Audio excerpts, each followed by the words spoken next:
Okay, so once someone gets a 700 credit score, what's next? How do they leverage that for real freedom? So, first thing that you're going to want to do is leverage other people's money, right? So you get your 700 credit score.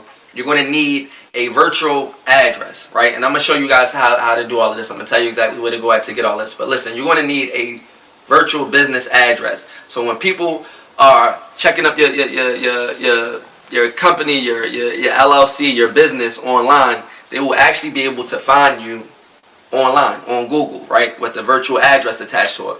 Next thing you're going to need is a 1-800 number, right? So once you got your 1-800 number, you got your virtual business address, the next thing that you're going to need is a business email address. You don't want to be using a yahoo.com or gmail.com or anything of that nature when we're talking about business.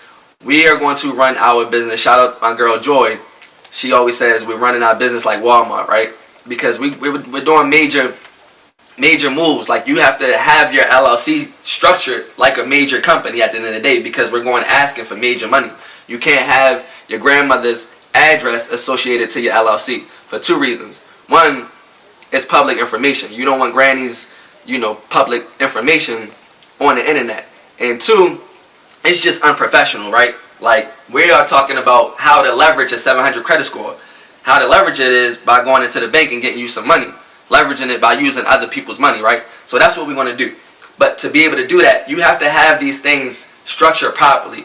A lot of why we can't get funding is because people still have their mother's address associated to their LLCs. They don't have a 1-800 business phone number, right? Or they don't have a business email address. They're still using Yahoo accounts and things of that nature, right? So once you understand how to properly set up your LLC and you have a 700 credit score, you're going to combine these. This makes you eligible for business funding because you're meeting all of the requirements that the banks require. A lot of people think there's like some type of hack to go in there and get money. It's not. Banks have a very easy requirement checklist. Okay, what is the checklist? The checklist is 680 or better credit score, right? The checklist is having no late payments or no derogatories, right? The checklist is having 3 to 5 primary accounts with $5,000 or more. So once you meet these requirements on that checklist and you add that to with your 700 credit score, and you add that to, I'm sorry, not your 700 credit score, all you need is a 680 plus, but you add that to your LLC that's structured properly now you go into the bank and you're presenting as a real company. You're operating as a true company. When they see this, that alone just makes you eligible for the money. This isn't a hack or anything of that nature. Now, what I will say is this.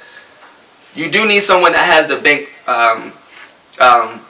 managers or banking resources, right? The connections. You want someone who has the banking connections that can actually go in the bank for you, give your application to someone, and actually speak to them face to face. That's when you need someone like me. That's when you need someone like some of these funding coaches that you guys are seeing online, because we have the banking relationships that we can actually go into the bank for you, give them the application, and come up with whatever money that we told you that we can go in there and go get you, right? But this is how the wealthy is using other people's money, how they're leveraging other people's money, right? So let me just run that through one more time for you. It's very simple. You need a business address, right? And you can find something like that on opus.com. You need a 1-800 number. You can get that on something like Grasshopper, right? And then you can file your LLC for free on busy.com, right? And then you get your EIN number from something like irs.gov, right? These are free things. So once you have your LLC properly established and you meet those bank requirements, like I said, that 680, that no late payments, that no derogatories, baby, you eligible for $50,000 to $100,000 just in business funding. Now, when we start getting creative I might have to get that to you in another lesson. But we use a method called credit card stacking, which is I can go into this bank, Chase Bank, and get you $50,000 with just one inquiry. Then I can take you in BOA, get you another $50,000 with just one inquiry. And then I can take you to Navy Federal, get you $25,000 with just one inquiry, right? That's $125,000 right there. Now, that one you want to tap back into some of them later videos so I can really break down those steps for you.